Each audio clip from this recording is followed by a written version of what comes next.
Good evening. I'm Erika Glick, and I have several questions tonight that I'm hoping can be addressed during board dialogue.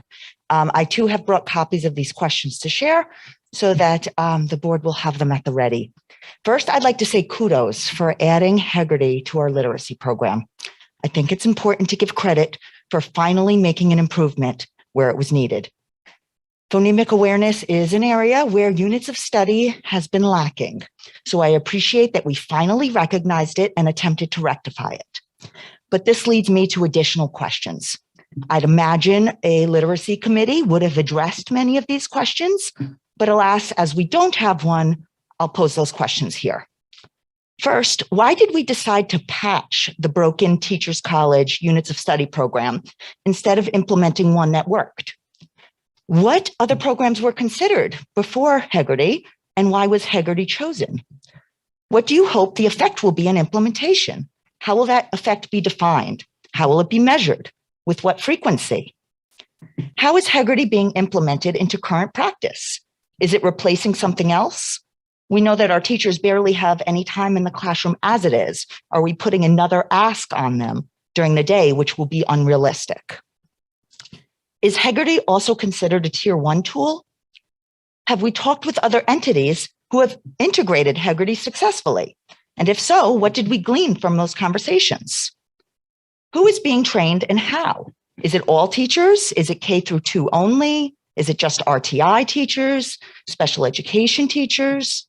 Are we training a trainer? What is our goal for the number of staff trained? How does Hegerty fit into the toolbox of programs, resources, and assessments that we currently use? If we're currently also using it as an assessment, how often are we collecting this data and what are we doing with it? So those were my questions specific to this change and the addition of Hegerty, but I do have others. First, why the lack of transparency surrounding this change? I feel like there were many ways that you could have announced this, and the way that it was done was odd. There was a Facebook post and a response from Ms. Ford to a direct question posed during board dialogue.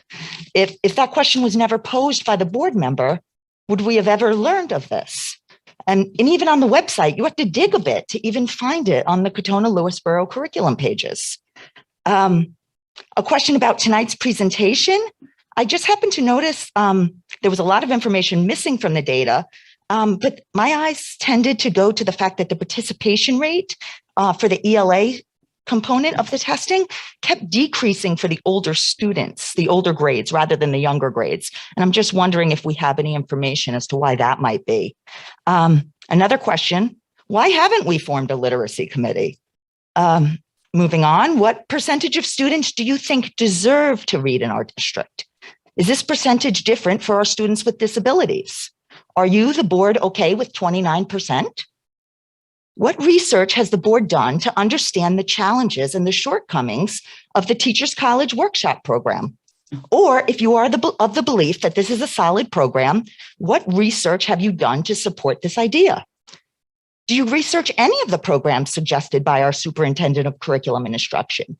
Or do you just trust her blindly? What criteria do you use when approving curriculum? Why do we use multiple literacy programs instead of just one or two well-researched successful ones? What are the terms of our contract with Teachers College Units of Study? What steps would the board need in order to get rid of a failing program, such as Teachers College Units of Study? As Ms. Ford suggested a couple of weeks ago, individual teachers and/or principals may have purchased the Teachers College Phonics program, a program currently under more scrutiny than the reading and writing program for its lack of research.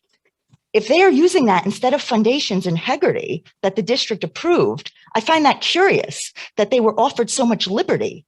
And is there no oversight here? Can teachers just ignore the science and do as they wish? I'd imagine that's a slippery slope. And also curious, are there other areas in Katona-Lewisboro that we're okay denying science? And finally, are you comfortable supporting inequality? Because until we can teach every child in our district to read, and not just those who can afford private tutoring, how can we possibly say we support equity and inclusion? Thank you.